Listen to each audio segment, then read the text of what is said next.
Welcome to Around the Empire. I'm your host, Joanne Leon. Kelly Lane is co-hosting today. This is a fully independent podcast.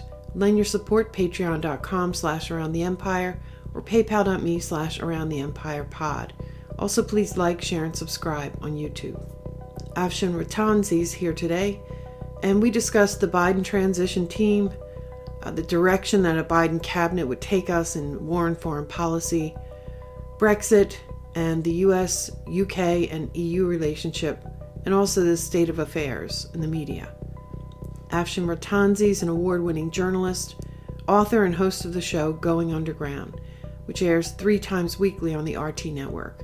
He's previously worked for the BBC Radio, CNN International, Press TV, Al Jazeera, and various other international media organizations. And he began his journalism at The Guardian and still contributes to Counterpunch. We recorded this on November 16th, 2020.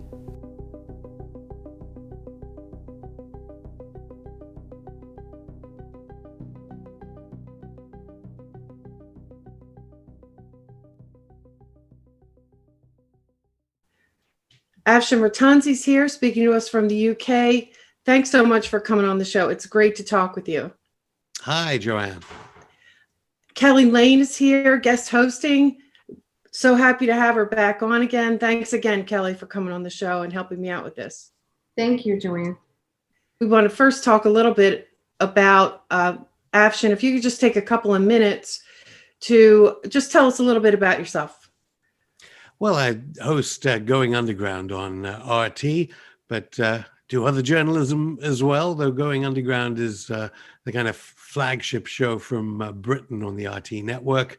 And, well, people can look it up on our YouTube channel. I think it made the headlines just in the past few days, actually, because on Election Day we had none other than the great America's mayor, Rudy Giuliani. Oh, yeah. Talking about some pretty amazing accusations as regards the person who your so-called mainstream media now regard as the president of the United States. Right. Kelly and I were talking about how we really appreciate your work and your interview style. I think you're one of the few people who push back on your guests.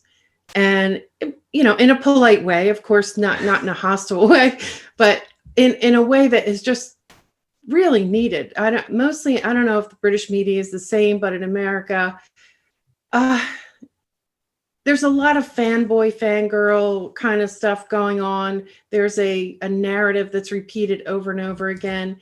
Your interviews are a little bit more in-depth. And you can tell when you're maybe, slightly skeptical. But anyway, I think you just either push for a little more information. There's a strange thing here in Britain because we're regulated by an official government-appointed regulator that says that all broadcast media has to be impartial, fair, and these arguably very subjective terms, which means that we are constantly under attack from the British authorities, whether it be in the media or the official regulator, because, of course, there's a huge amount of resentment for foreign ownership, as long as it's not American ownership. They don't mind American-owned media here in Britain. But obviously, we're funded by the Russian government, the Russian taxpayer, mandated through the Russian Duma. That's something the British authorities don't like. I mean, we have nuclear missiles here in Britain aimed at Moscow. So obviously they don't like it. So at the same time, we have to be very wary of deep censorship problems here in Britain that exist and that have certainly targeted us over, say, coverage of Syria and certain foreign policy positions. And if we ever use the phrase class war, which we did when there was a horrific social housing fire in West London, it makes the front pages of the newspapers here because they say, why is Going Underground mentioning any kind of difficulties between the social classes, socioeconomic classes? This must be because they want a 1917 style Russian revolution. But of course, our team are mostly British anyway. So I think this would be a great time for this question. I find, anytime I mention your show and other great shows on RT, where I feel like they can be openly critical of America, which you don't always find on our mainstream news here, people, a lot of people just instantly, oh, that's Russia today. So what would you say to anyone who says your content is controlled by by the Russian government? I mean, I have a long history at the BBC where I have to say that we were threatened every single day by the British government about the way uh, the BBC program that I worked for, the Today program, talked about issues uh, in any way that contradicted the government line. We were threatened with not having certain guests and so on. And I actually wrote about it for the scholarly journal Critical Quarterly because it was in the run up to the Iraq War. What I'd say to them is they should watch our coverage when we do it of Russia. I should say that we act as a kind of counterpunch. So obviously, we want to be against prevailing illusions within society. And helpfully, criticisms of Russia in NATO countries are very healthy. When Vladimir Putin's government abuses human rights of Russians, the NATO media are often very robust and can be very accurate in a way that some investigative journalists in Russia aren't. So I suppose what I'd say to them is when we cover Russia, they should see our work on LGBTQ rights in Russia. They should see our coverage of oligarch power, of increasing neoliberalism, of the type of neoliberal economics being practiced in Russia, which is dangerous to Russia's citizens. Anyone who has seen the interviews we have done with the Russian ambassador in London criticizing policies from the Russian government will see that by no means do we pull our punches. And I should say, actually, that when, perhaps because we're RT, we do get some high profile Russian guests sometimes. When those guests appear on NATO nation media, even whether it be CNN or your network media in the United States, I think we give it a tougher time. We give Russia a tougher time than those networks. So, to get into some of our topics here, one of the things we wanted to talk to you about was the potential likely Biden administration, and in particular, being generally a war and foreign policy podcast, their foreign policy.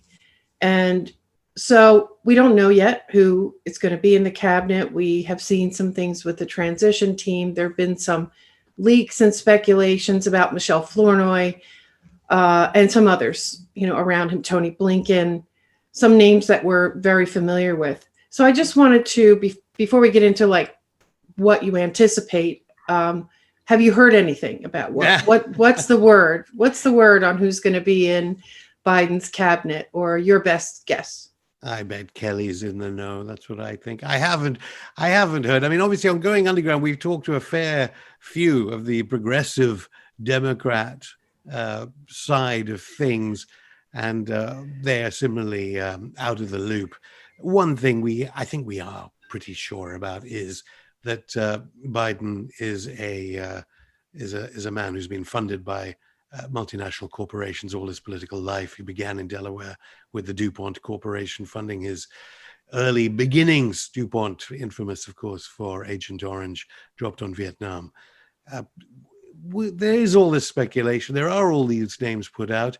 If these names weren't the correct names, I would presume that Biden's clause would be out there. But the so-called mainstream media in the United States, which heavily supports the Democrats over Donald Trump, clearly seems to think that it's fine interviewing people like Trump's old friend, John Bolton, friend until recently, and think that foreign policy is fine coming from him.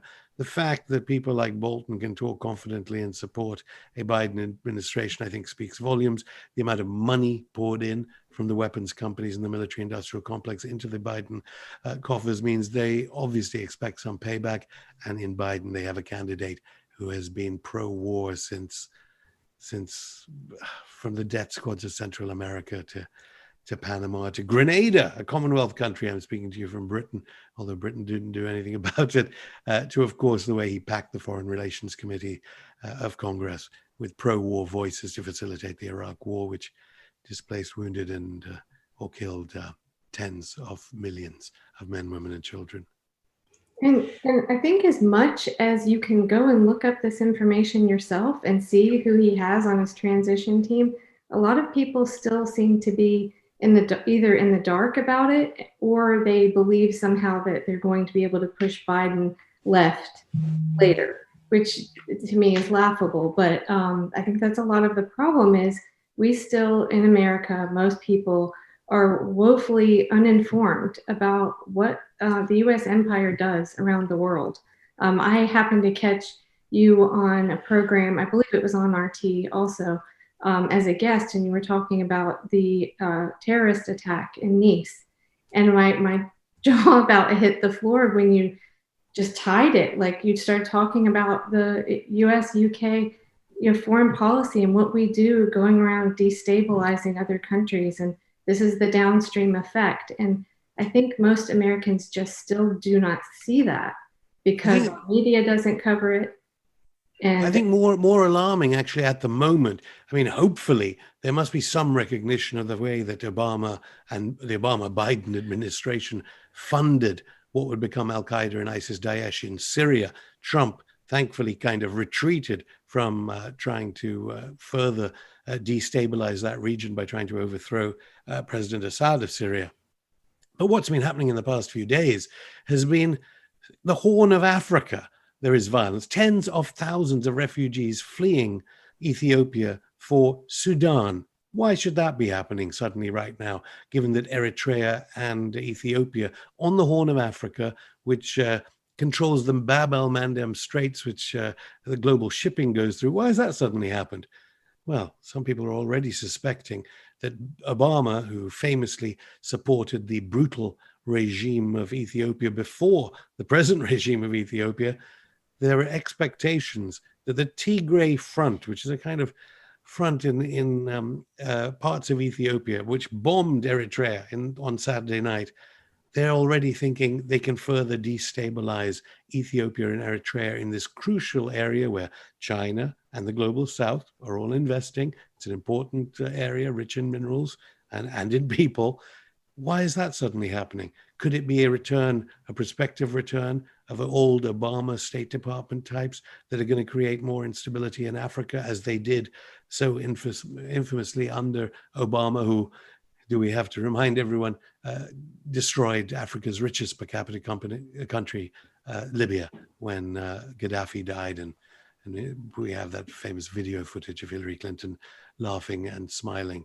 And of course, that pulled the cork on the refugee crisis that we suffer today here in Europe because of the Mediterranean and the thousands that drowned seeking a better life. Yes, we came, we saw, he died. Something to that effect. Aha, the laugh. That was the thing. Mm-hmm. Well, the problem, I think, is, as Glenn Greenwald, I think, so succinctly put it when he came out to talk about what happened at the Intercept, is you've got this union of power with the establishment Democrats, the media, Wall Street, Silicon Valley, and they all work. I mean, yes, having Bolton on CNN. I mean, it's all part of the resistance, I guess. Well, I mean, it bodes really ill for the future, clearly. And I mean, I don't know what the so-called progressive Democrats feel. Perhaps we'll only know what they feel when the first bombers of a Biden administration are launched against. The rumor is that it would be Syria, because the people that are named for possible foreign State Department team personnel are those who hated Obama for being a peacemonger, for not going further with the so-called red lines of the illegitimate claims, as we now hear from OPCW sources about Syrian use of chemical weapons. Could those progressive voices actually only begin to fully comprehend what they've done by supporting Biden in those primaries when there is a war that again kills or wounds or displaces maybe hundreds of thousands of men, women, and children? And they're really not trying to hide it either. The focus on bipartisanship also extend, if I'm going to take one concrete thing as an example, in 2016, Michelle Flournoy and I think it's a Center for New American Security think tank that she ran, but she was in league with a number of the considered leading voices in the foreign policy establishment. They put out, because they were, absolutely certain that Hillary Clinton was going to win, and therefore they were pretty bold about what talking, as they do, out in the open, but the press doesn't cover this kind of thing very well. But there's a very out in the open forum where the foreign policy establishment publishes things, talks about things. And in 2016, they put out this big presentation and a PDF paper called Extending American Power: Strategies to Expand U.S. Engagement in a Competitive World Order. And they're very, very clear that it's an imperial strategy. It's the the liberal world order and norms and world order.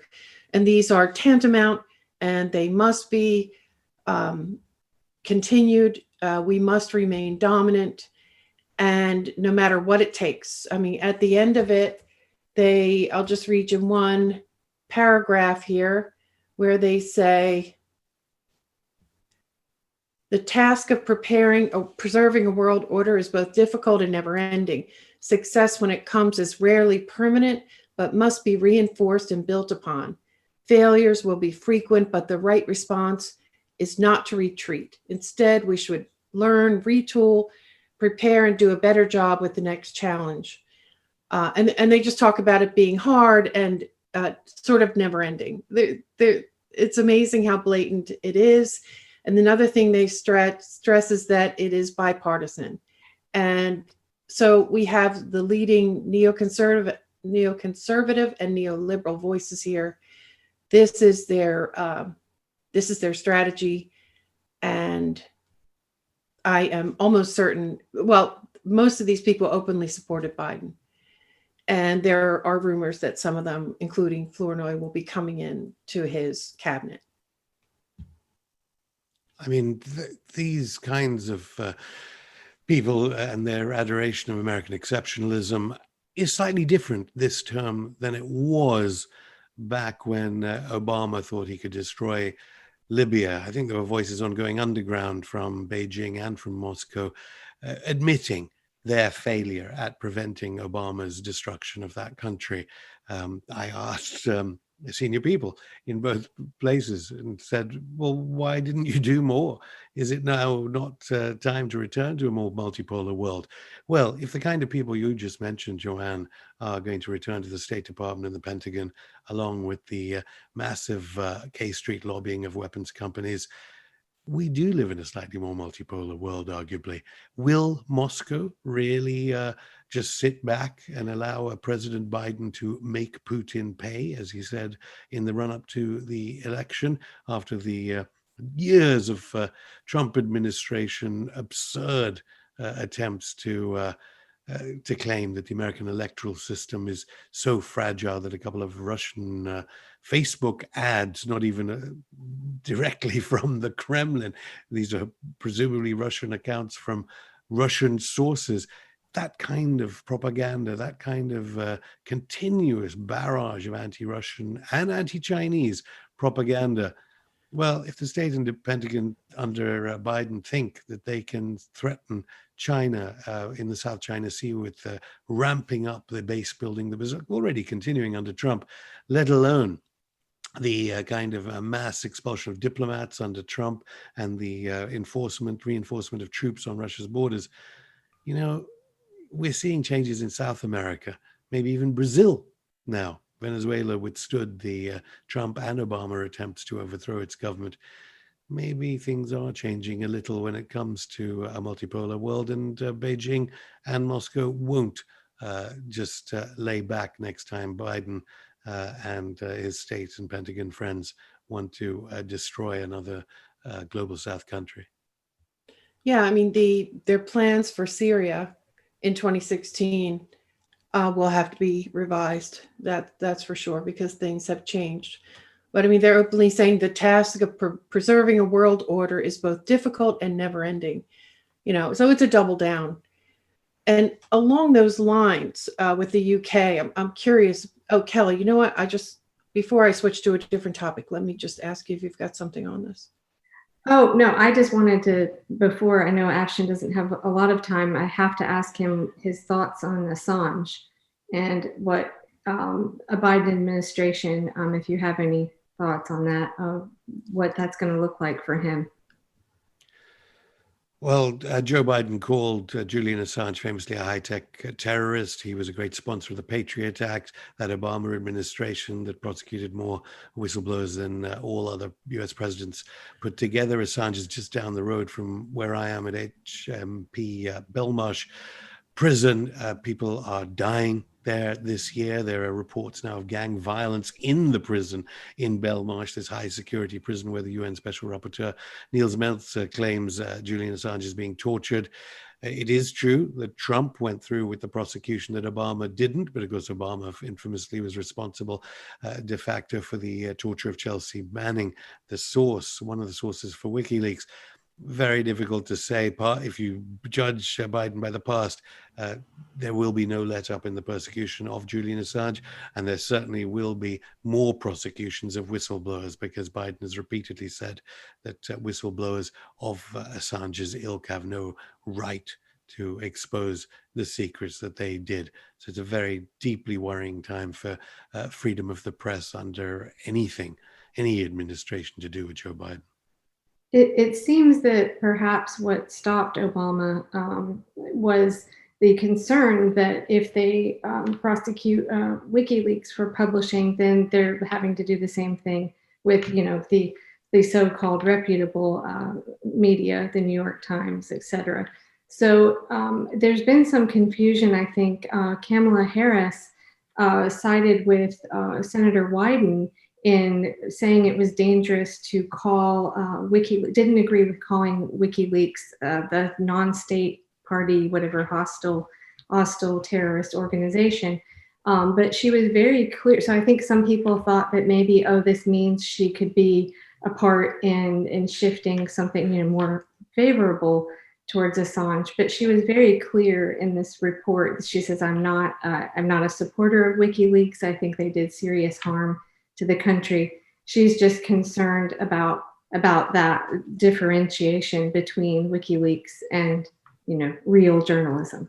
Kamala Harris, of course, an unknown quantity when it comes to these sorts of measures. Famously, she was all for prison labor, which no doubt they have a great time talking together, Biden and her, about mass incarceration, maybe. But you have a point there in the sense that they do have a very close relationship to the oligarchs who own U.S. media, and the impact of any Assange indictment or conviction at a grand jury in Virginia would have implications for their best friends at the New York Times and the Amazon Washington Post. So perhaps that would hold sway, and Biden would remember why Obama didn't prosecute Julian Assange, and maybe there is some possibility of hope there. Of course, a lot of people I'm speaking to also, perhaps in vain, think there is a possibility that Donald Trump may give him a free pass. It's not really a pardon if he's not even been convicted. Assange has never been convicted of anything. Could Trump pardon him on his exit from the White House? Millions of people, let alone hundreds of thousands of journalists all around the world, are hoping so. Yes, we can hope so. Yeah. I have one more thing, if you have time for one more question.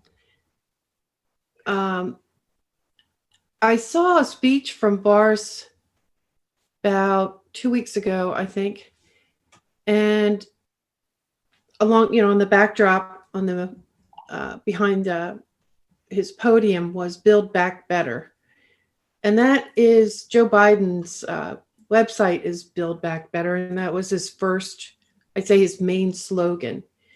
And then we've got the World Economic Forum with their grand strategy, their Great Reset strategy, which looks like something, I don't know, like cartoon villains to me.